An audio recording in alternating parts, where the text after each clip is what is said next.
asked the following question. Suppose that I give a finite set of points in Rn, okay, such that any line containing 2 points of f must pass through a third.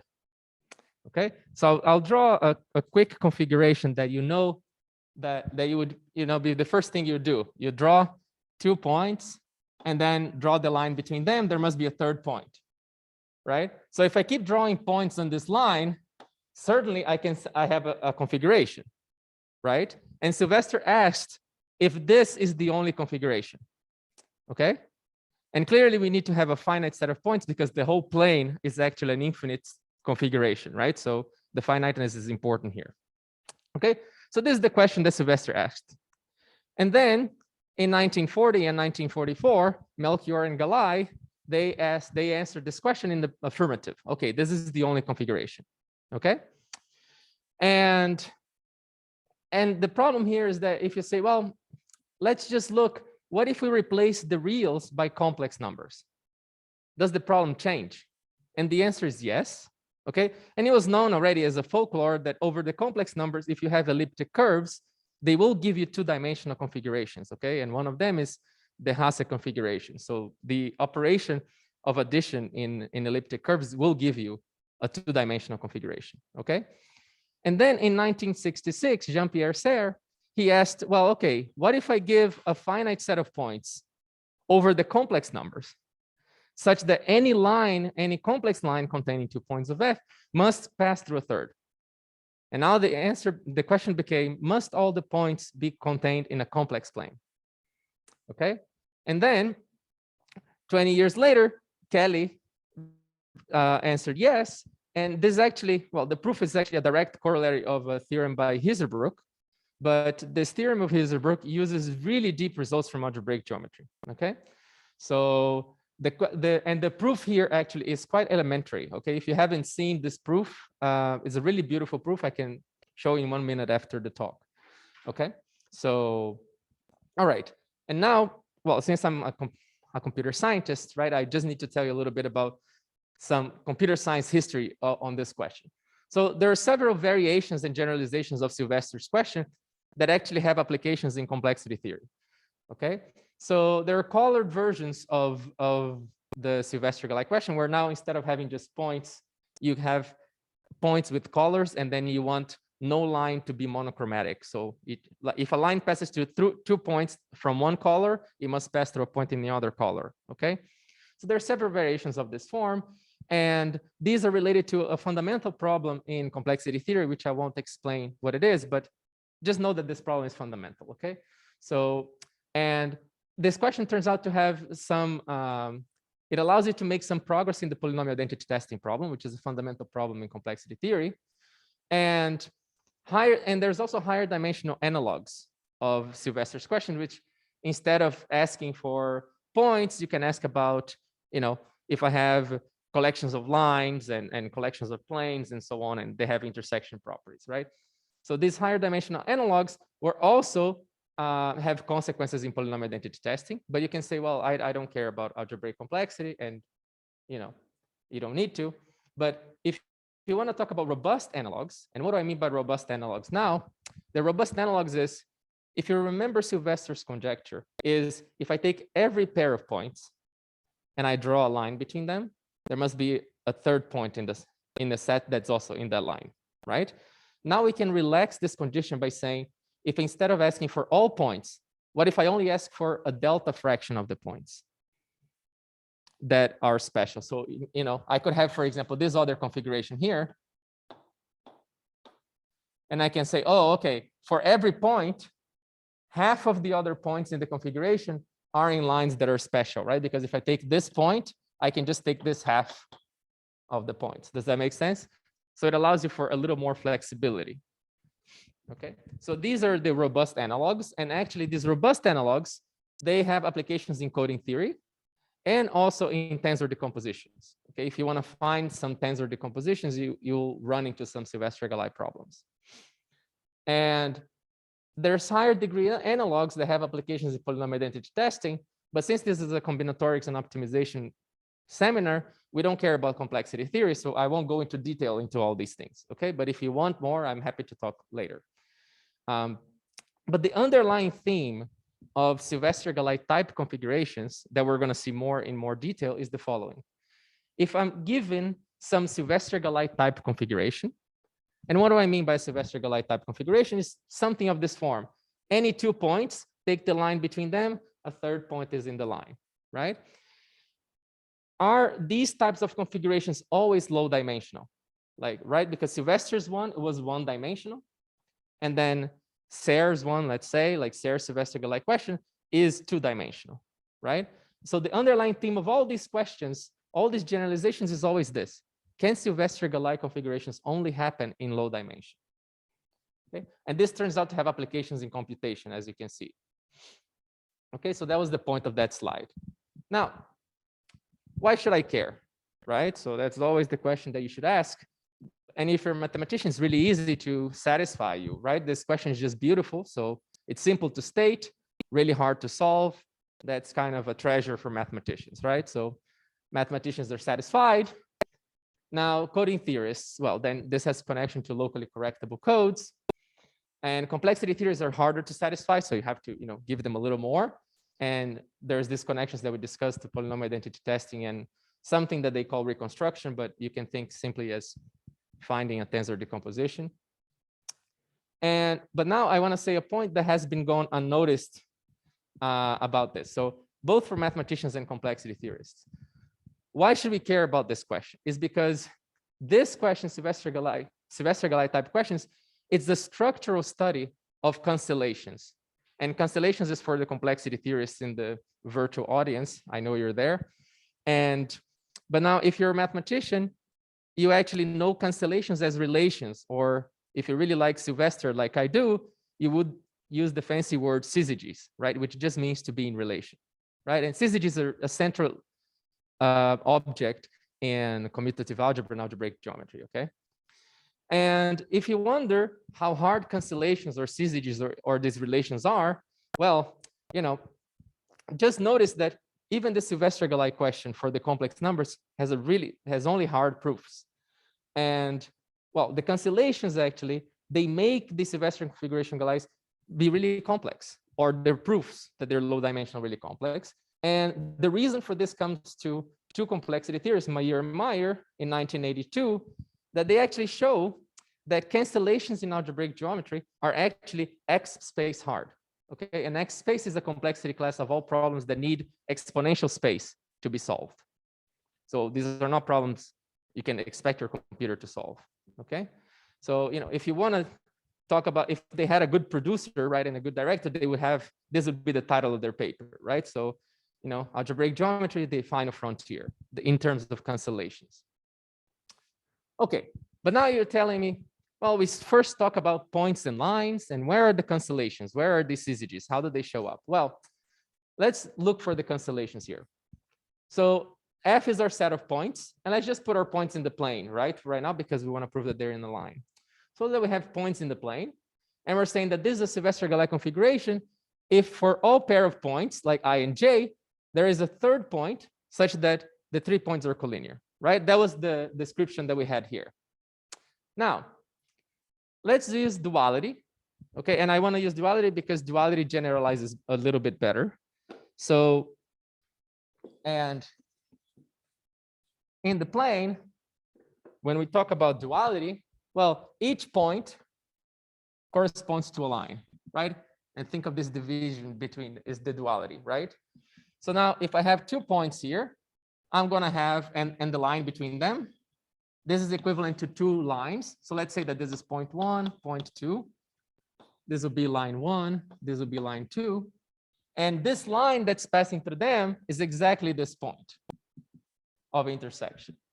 So if you just want to do the dual version of Sylvester's question, all you're asking is what?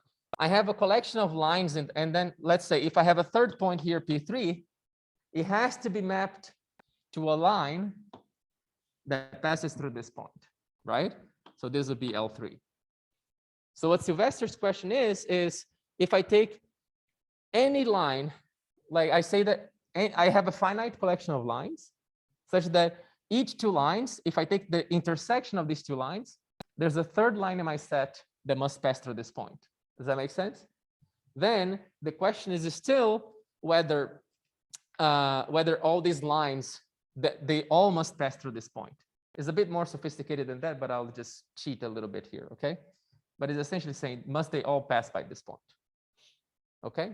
And notice that this is a very special condition, right? Because if you picked lines at random, these lines would give you a triangle. They will not pass to a third common point, right?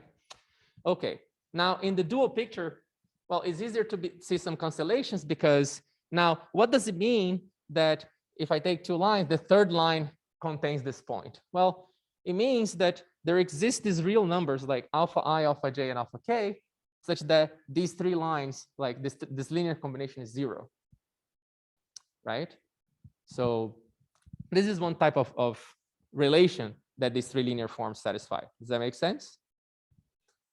Okay, so, and then the question is always, are these Sylvester-Gallai relations that we're finding enough to show that these lines, okay, they are low dimensional? And low dimensional here is just the dimension of the span of this set is constant.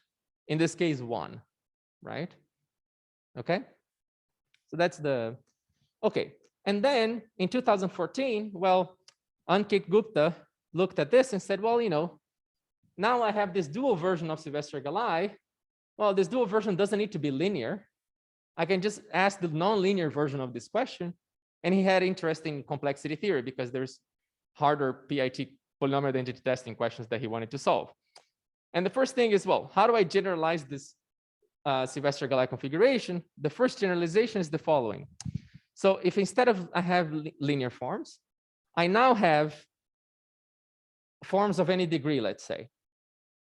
Okay, and a Sylvester-Gallai configuration becomes, okay, if I take two forms and I look at the 0 set defined by these forms. So let me just tell you the linear version, right? So each linear form defines an algebraic variety, right? So you just take the 0 set of these linear forms. So let's say this is the set of all points that vanish in this line, right? And then you take the second line and you look at the variety defined by it.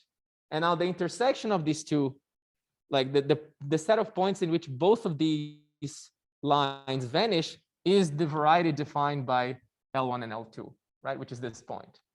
And the Sylvester-Gallai condition now can be made nonlinear, because you can just say, well, if instead of lines, I could just have circles, and this is one variety, and I intersect two of them, and there must be another polynomial that contains their intersection. So for example, these 2 points are the intersection of those two polynomials that have f1 and f2. And the other geometric object, my other curve f3, must pass through the intersection of f1 and f2. And the intersection is these 2 points. Does that make sense? So now the Sylvester-Gallai condition becomes, if instead of just having lines, I can have more complex curves. These are more complicated curves. And now all I require is, if I take 2 curves and I take their intersection, there's a third curve in my set that contains this intersection. Okay? And in the algebra geometry dictionary, this fact that this curve contains the intersection is just the same thing as saying that the third polynomial is in the radical of the ideal of the 2 polynomials. Okay? So that's the translation between this geometric picture that I just drew and this over here. Okay, so far so good. Okay, so all right, so now we saw that for the linear question, the cancellations look rather simple. Now let's see what happens when well, I just showed the geometrical generalization here. Now let's see how harder does this become, right? So here we had these linear relations, right? So these are the linear relations from the linear Sylvester-Gallai. Now the nonlinear generalization is fk is in the radical of fij if there exists some number d such that a power of fk is in the ideal generated by fij. So which means that there is some polynomials gi and gj that you can multiply to get fk. Okay, so you can start seeing that these relations look a little bit more complicated than this. That's why I'm calling also nonlinear, because here's a linear relation and here's not a linear relation. Okay. Okay. So, all right. So then let me just kind of scare you just a little bit, and then, but you don't need to be too scared. Like, this is just the picture that I drew. Okay. So then Ankit defined this radical Sylvester-Gallai conjecture as the following. Suppose that I have a collection of forms, and we call this a D radical Sylvester-Gallai configuration if the following happens. Each of these forms here, okay, well, we can say that all of these polynomials, let's say that they're homogeneous, just because this is without loss of generality, okay? So these FIs, they're irreducible forms. And why are they irreducible forms? It's just to make things a little simpler, just because we want these, you know, we don't want something like this, that F3 is 2 lines, let's say. We want to say, okay, this is just 1 line. So this becomes an irreducible variety, so you have only 1 component, okay?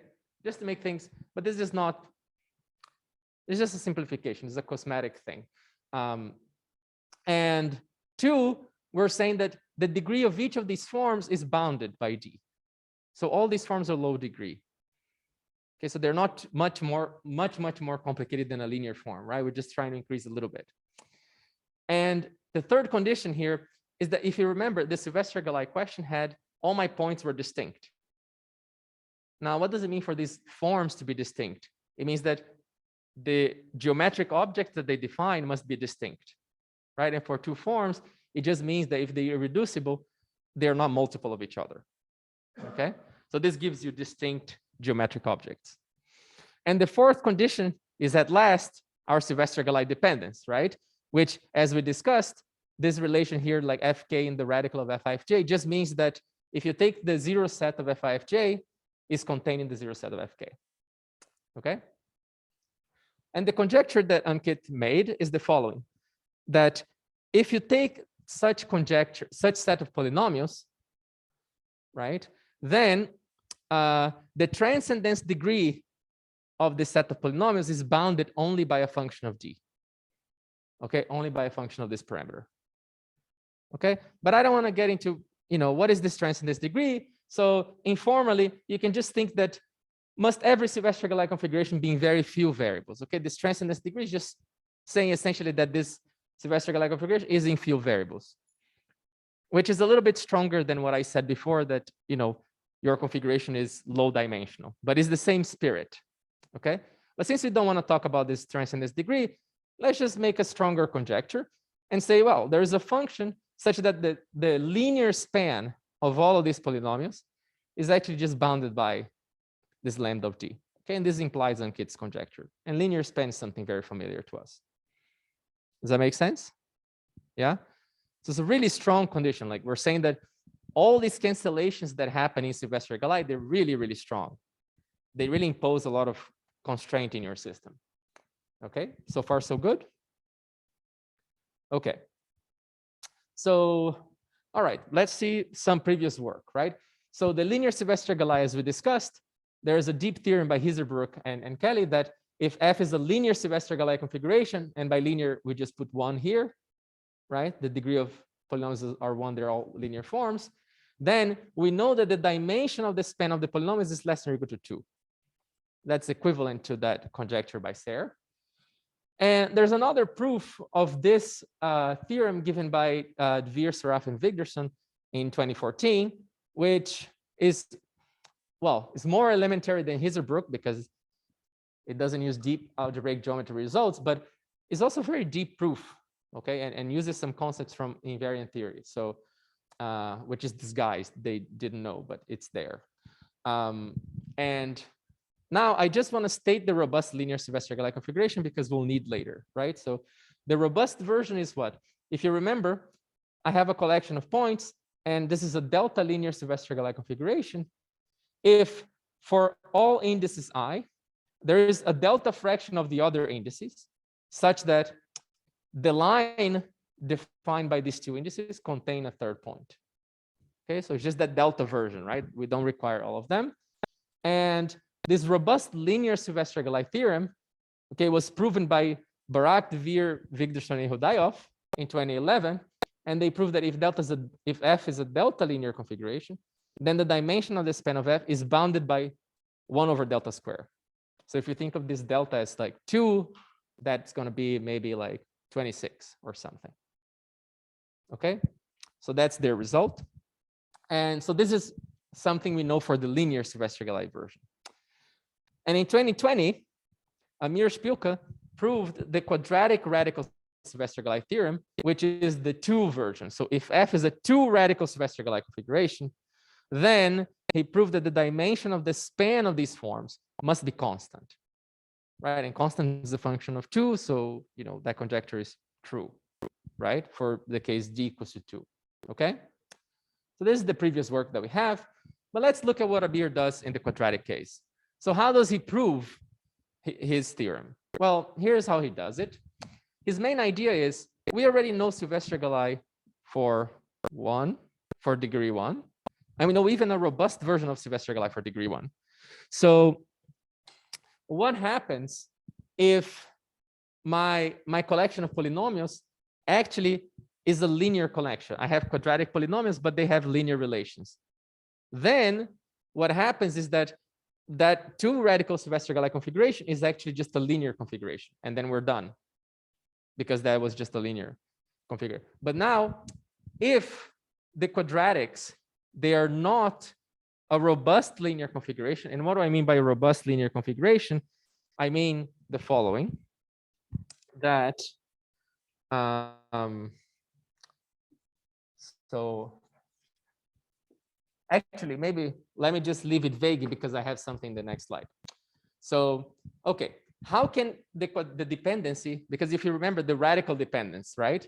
If this radical dependence is linear, then we say like, oh, there's like alpha k times fk plus alpha I times fi plus alpha j times fj is equal to 0. That's the linear dependence. So we can treat these forms as linear forms. But if you remember, this radical dependence is more complex. So now what happens, like how can fk be in the radical without being a linear dependence, right? So that's what Amir first studied. He proved the structure theorem that essentially characterizes how can this fk be in the radical. And one is if fk is in the span of fij. And that was the trivial thing because it's the linear case, right? The other version is that it could be the case that fi and fj, they span a linear form squared, right? So it could be that my linear form fj is just equal to fi plus l squared. And then my radical dependence could be fk could be equal to fi plus l times another variable like xk, let's say, right? It's still in the radical because the radical of fi and fj will be equal in that case to fj and l. And then we can have any polynomials of this sort. Okay, so that's the second version that it can happen. And the third version is a little bit more complex. That is, there exist 2 linear forms x and y, such that all of these polynomials, the 3 of them, they are in this ideal, okay, generated by these two linear forms. Okay, so and the dependencies can be a little more sophisticated, but at least we have some simplicity here on these 2 linear forms. So the structure theorem, the upshot of the structure theorem is that if you have these non-linear Sylvester-Gallai dependencies that we had from being the radical, they involve, if they're not a linear dependence, right? If we're not in case 1, they involve some special linear forms like x, y, and l. Okay, that's the upshot from his theorem. And then what does he do? Well, he says, well, if my dependence is not of a linear type, of the type 1, then it must be that there's very few linear forms that are very special. And then he uses these linear forms to extract from the quadratic Sylvester-Gallai configuration, he extracts a linear Sylvester-Gallai configuration. And then he's able to use the linear result to prove the quadratic. Okay, but this is combinatorially involved, so I'm not going to go into the details, even though it's a combinatorics and optimization seminar.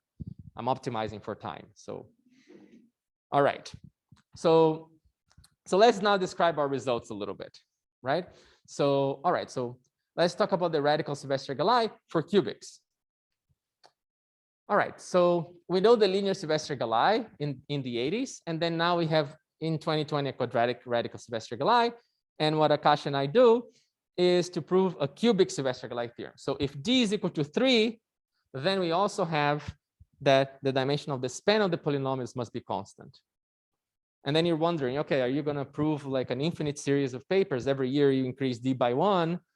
And, you know, like, yeah, I mean, I could get a job forever. I can always publish a paper. No, the goal is to prove for d at some point and stop, right?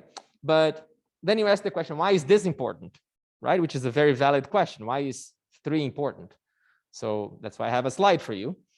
So it turns out that the reason why 3 is important is because challenges in degree 3, they're much more similar to the challenges in the general case than you might think. And why is that? Well, it's because if you allow cubics, the geometry already becomes more complex. So that theorem that Amir has like needs to be generalized, and it becomes more complex. And you will see that will become more complex and geometrically interesting.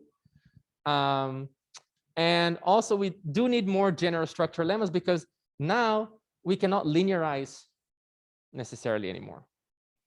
We cannot go from 3 to 1 like he went from 2 to 1. Okay. So yeah, it may not be possible to linearize the configuration. So, and these challenges are challenges that, you know, they will happen when you go to degree D. Okay. So that's why it's much more simple. And I hope to convince you in the next slides. So, all right. And also the good thing about 3 is that 3 is a small enough number that we can work with.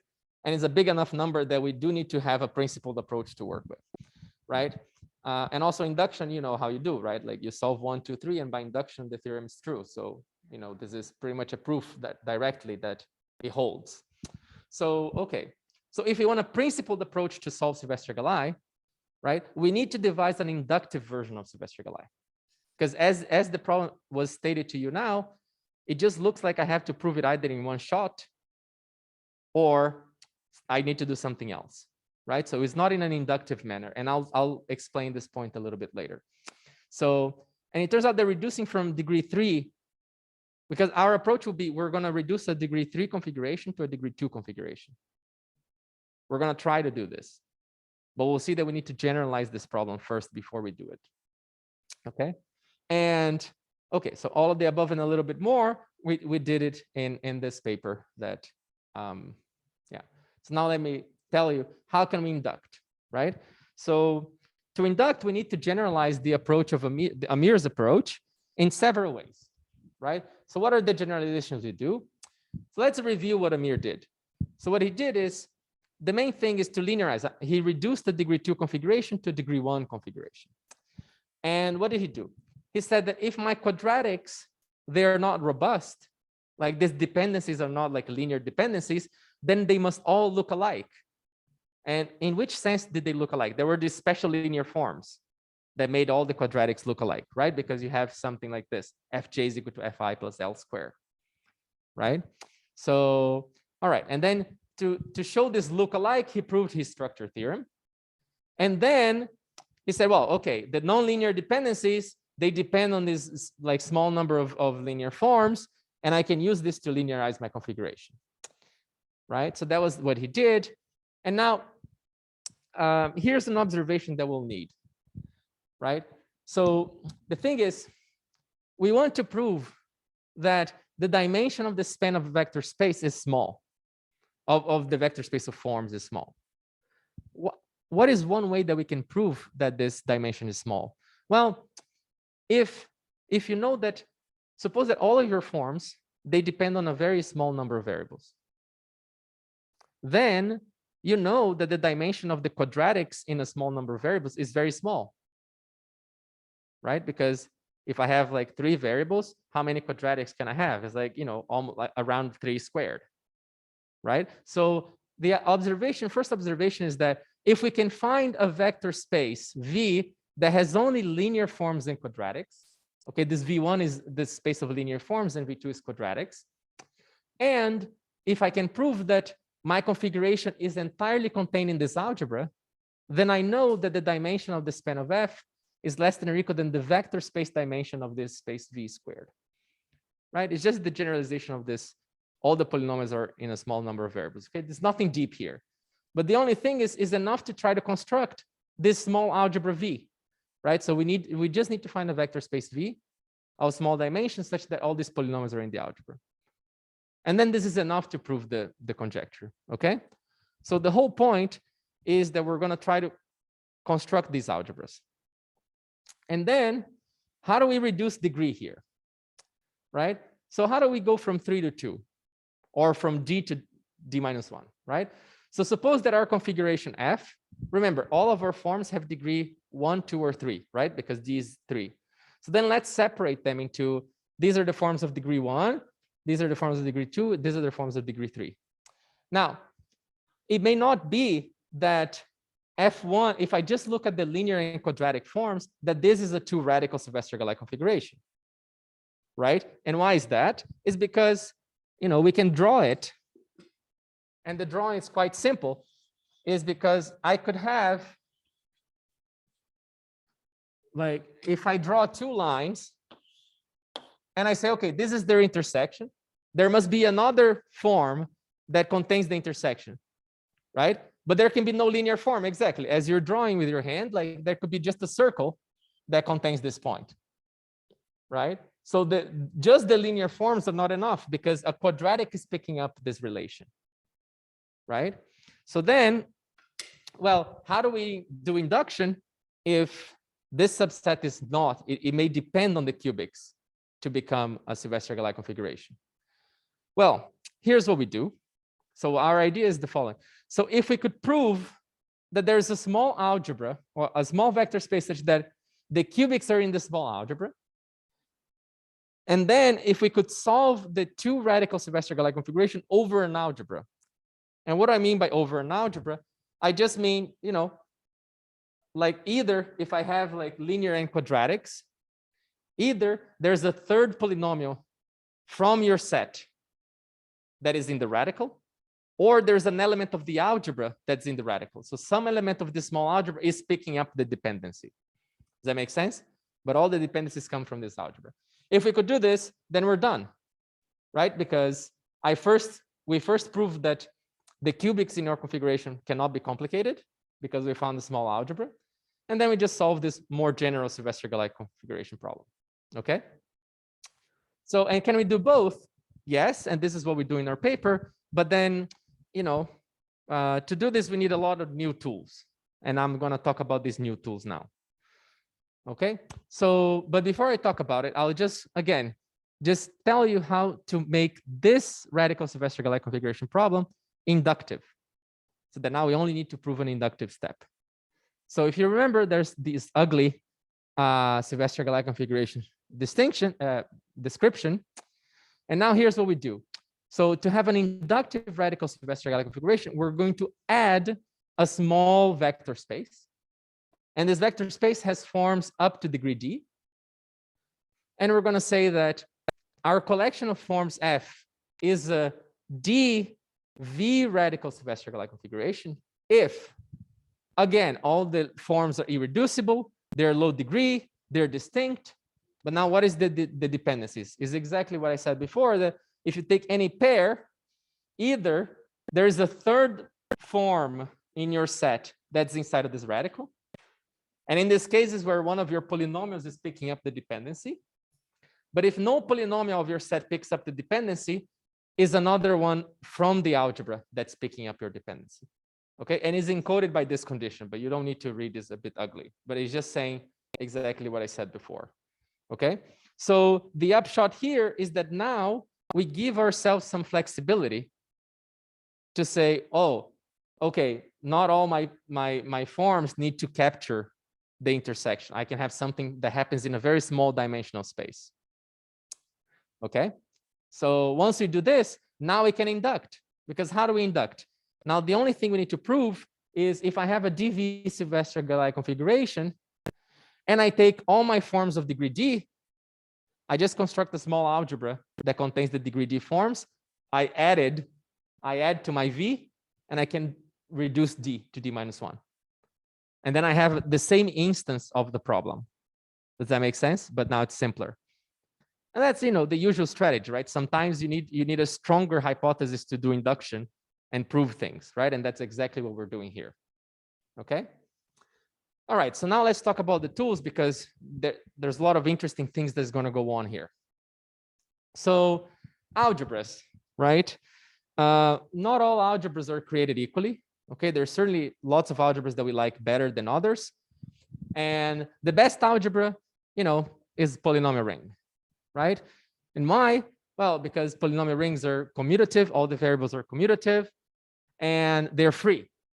They're completely independent from one another, right? So these are the best that we can hope for, right? And especially in the Western Hemisphere, we're all about freedom. So, we even protested for it, right? Okay. But now the question is then, should the cubics be in a small subpolynomial ring? Could I find a polynomial ring very small that contains all my cubics? And the answer is no, not necessarily, because suppose you have this guy here as one of your cubics. So I have this variable x, and x is multiplying by this quadratic polynomial that has 2 n variables. And let's say the n is always a big number, right? So lots of variables. And then I have something else here just to make it irreducible. This could be one of our polynomials. This polynomial is not in any subpolynomial ring that of small size, because if you had a polynomial ring, you have to have these variables because they're all free, right? So then, okay, we can't have the best thing. So what is the next best thing, right? Well, the next best thing is subalgebras. So what we want is subalgebras of the polynomial ring, which are isomorphic to a polynomial ring, okay? Because we only care about freedom up to isomorphism, right? That's why we all are here wearing masks, being free, isomorphically free. And we also need to behave well with the big polynomial ring. Does that make sense? Because these algebras, we want them to be isomorphic to polynomial ring, so we're free, and we behave well with the big polynomial ring, right? That you can think of the government. We're free and we behave well with the government, right? So, and how can we get these algebras? Well, the trick here is that we want algebras that are generated by prime sequences, okay? And what is the key property? You don't need to know what prime sequences are, but all you need to know is these key properties of prime sequences. So what are key properties? Well, they're regular sequence, and I would just say the regular sequence now is akin to being free. Okay, so regular sequence is just free. And the other property for prime sequences is this intersection flatness. Now, what is this intersection flatness? Well, you don't need to know what it is, but so regular sequence just tells you that you're as free as a polynomial ring. And intersection flatness just says that it behaves nicely with the big polynomial ring. In which sense? In the sense that primes in your small subalgebra, they are still primes in the big polynomial ring. Okay, and I'll give an example here. When do I have to be done? Oh, that's a lot of time. Okay, great. So then I'll just give you an example of how being a regular sequence can fail for the second property, so you can appreciate a little bit the second property. So suppose that, for example, I have my polynomial ring xy, and inside of this polynomial ring, if you pick any one polynomial, this one polynomial is free, is a regular sequence. So I'm going to pick the polynomial xy. And now I look at this algebra, all the polynomials in xy. This polynomial, this is a polynomial ring I'm claiming to you, because this is isomorphic to just one variable t, right? So, but the thing is, this guy does not behave nicely with the big polynomial ring. Why? Because this ideal here is prime inside of this polynomial ring, but it's not prime when I go up, right? And that's where the intersection flatness here fails, is because this sequence here is not a prime sequence. Okay, so then you're going to get, so then what we need here is that we need to be able to say that any prime inside of this, if I have an algebra that's inside of this guy, any prime in A is also when you look at it from the bigger polynomial ring. Okay, so these are the two properties we need. They're not easy to get. Okay, So, but then the thing is, suppose that I have an algebra of low degree polynomials, which is not nice, right? And not nice doesn't have those two properties. Can I convert this algebra into a nice algebra without blowing up the size too much, right? That would be, can I make things nice without kind of blowing things up? And well, this really amazing breakthrough by Anand and Hochster in 2020 says that yes. So they construct such algebras and they do much more. So, and their basic idea is this. I'm just gonna tell you, like, so suppose that I take a vector space that only has linear and quadratic forms, such that any quadratic here in V2, okay, is really strong. What do I mean by really strong? It depends on many, many variables. Okay. Then what they prove is that this algebra CV, the algebra generated by these elements, is a nice algebra. Okay. That's the proof. So if your polynomials are really, really strong, like that quadratic that I showed you, essentially what Anand and Hochster say is that that polynomial, you can think of that polynomial itself as one variable. It becomes a big variable. Okay. And they do much more. I mean, this is an amazing result, and they are solving a fundamental result in a fundamental question in computer algebra as well that some of you may know. So, okay. So with Akash, what do? Well, we just, tweak this a little bit, and we just construct this wide, what we call wide Anand and Hochster algebras, which they're generated by prime sequences or something stronger if we need. And this is just what they do. Okay, so we're just using their work, but all we do is we just tweak a little bit to make them robust to small increases, because we need to construct many algebras along the way. And they were just interested in constructing one. So then they do it in one shot, and we just need to, make sure that whatever we construct doesn't break when we try to increase it. Okay, so that's the main reason. And what is our approach? So what our approach is the following. We're going to solve this 2V radical Sylvester-Gallai problem. So we're going to generalize Amir's result to have this small v. And what we prove is all we need is that this v, okay, is this, it generates this Anand and Hochster algebra. So if this vector space V is nice, in the sense that all the quadratics in V, let's say, are really strong, then we have that it is an Anand and Hochster algebra. And all we need is this V to be wide Anand and Hochster vector space. And now if F is a 2V radical Sylvester-Gallai configuration, then we know that the dimension of the span of F is just O of 1 plus dimension of V squared.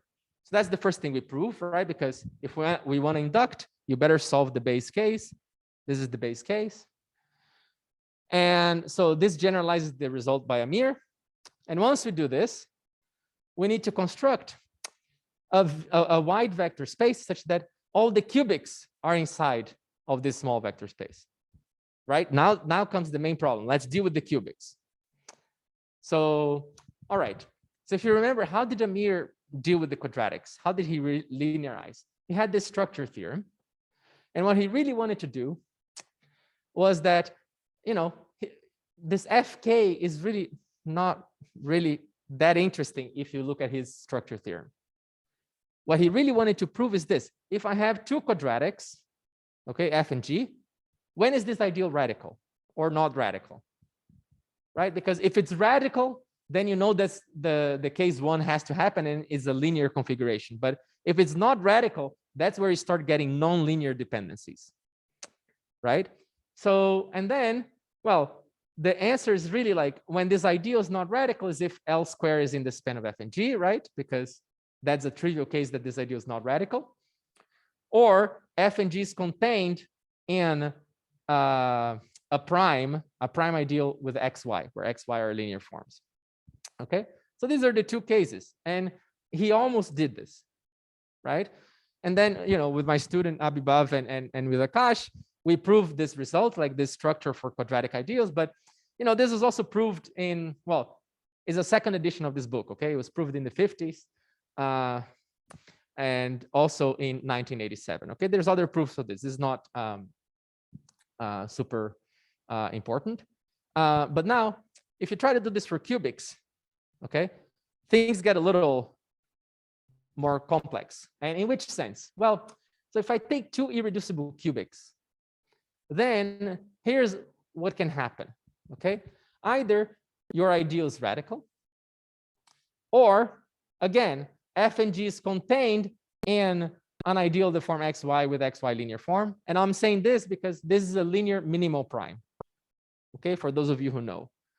And otherwise, what happens is that f and g can be contained actually in a quadratic minimal prime. And this is this case 3.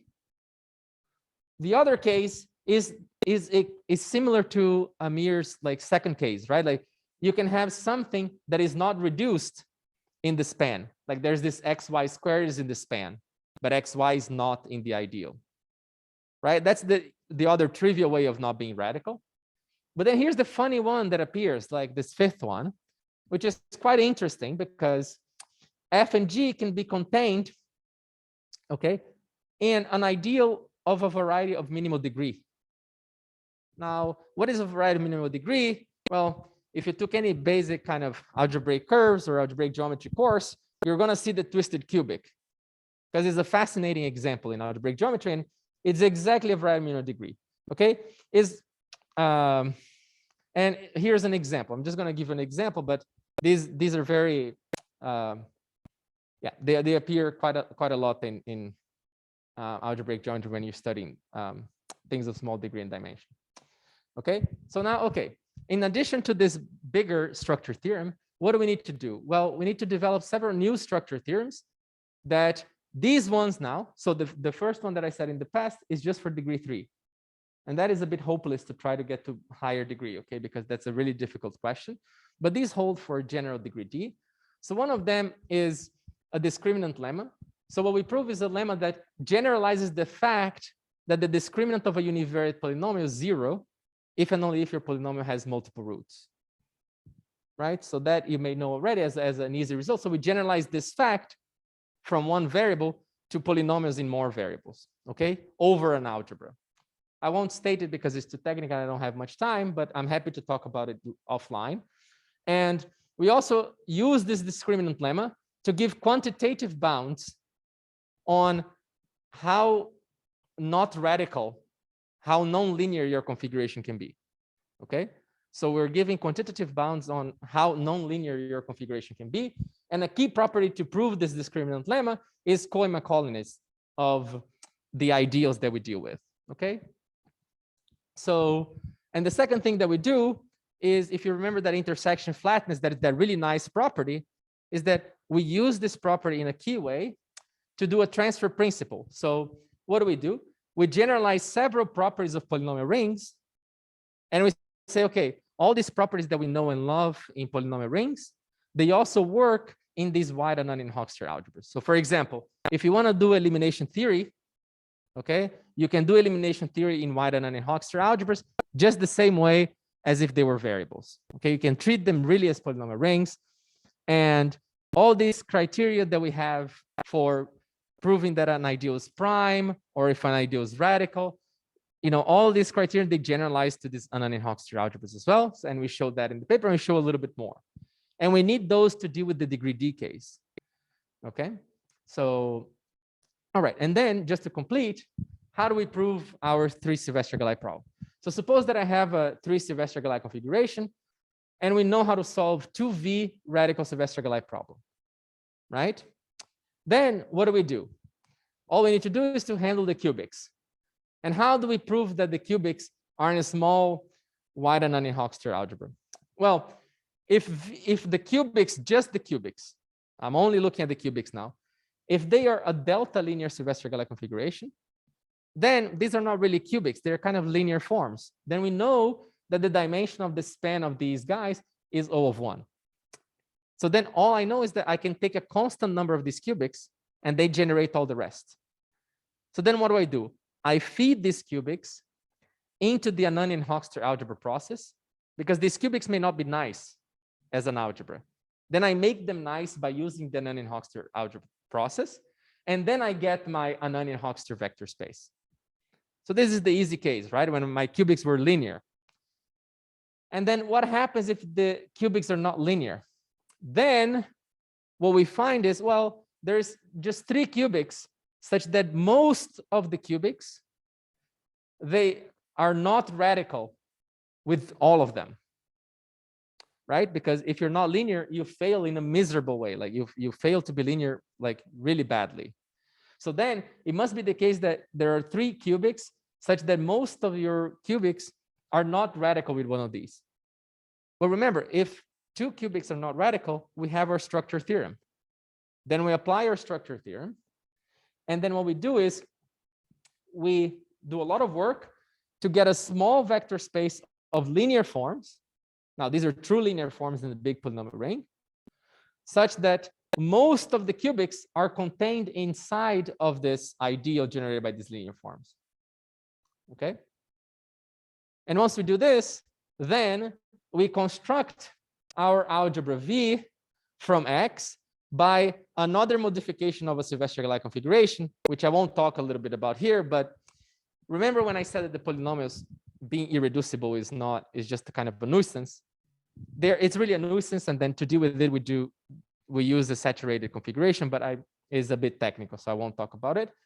And that's how we finish, because once we construct V, then we reduce to the 2V Sylvester-Gallai configuration. Okay, so that's the strategy, and it works if you put like 3V here. You can just construct another vector space on top of it. So that's how we prove our theorem. And now just to conclude, right? So what did we do? We proved that the 3 radical Sylvester-Gallai configuration is true, and we also showed that like there's lots of our results generalize. A couple of them don't, and we need to deal with those, and that's what we're doing now.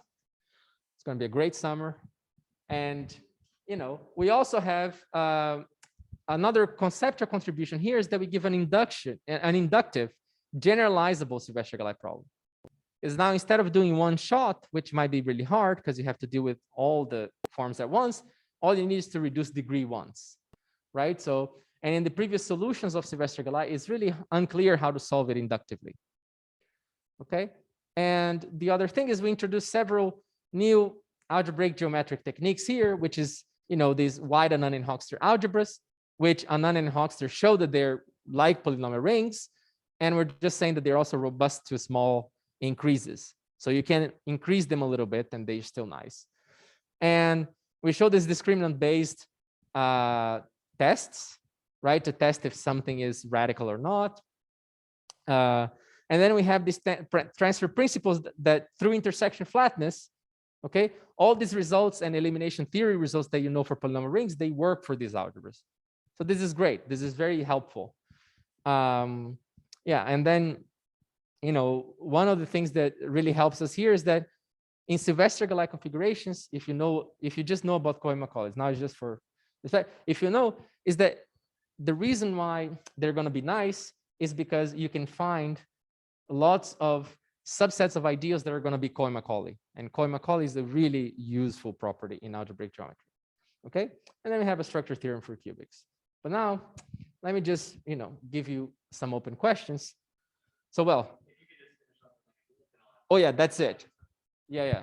So the main question is, of course, the D Sylvester-Gallai is open, and we're just saying, let's just solve the inductive version, right? So that's the true conjecture that's open. And now just for the complexity theorists, like why solving a problem? Because mathematicians may be happy already, but complexity theorists, like, why is this useful? Well, it's because this conjecture here seems instrumental first step towards solving the question that algebraic complexities are really interested in, which is the generalizations of Sylvester-Gallai. And this was already shown by Amir and his student Shir Peleg. And more generally, the question I want to ask is, can we parametrize cancellations in algebra? Because we know that they can be X space, but are there subsets that are more tractable? Okay, and I'll stop here.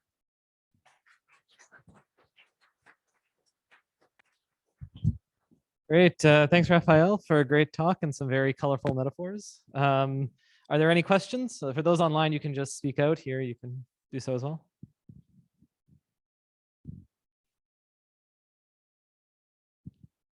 So I was wondering, you mentioned this discriminant lemma. You said you didn't want to go too much into it, but could you just say briefly a little bit about what that's about?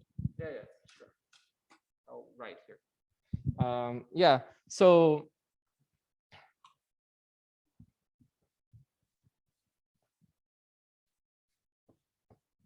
right. So usually, like you know that your result, if you have one variable, you know that the discriminant of your polynomial, if I have only one variable, my polynomial is p of x. I know that if I just take the discriminant of p with respect to the only variable I have is equal to 0 if and only if like p has a multiple root, right? And well, okay, this is in one variable. So how do you do for more variables? Well, one thing that you can do is suppose that you have a polynomial ring that has two sets of variables, x and y. And now, you know, you have, let's say, a prime ideal, or let's say you have an ideal here, an ideal inside just the variables x, okay? And this ideal is radical, or yeah, it's radical. And now suppose that you're interested in studying ideals of the form I plus f, where, or maybe let me say p just to make it the same. P, but p now is a polynomial that is inside of this bigger algebra. And then what you want to figure out is, well, when is this ideal radical?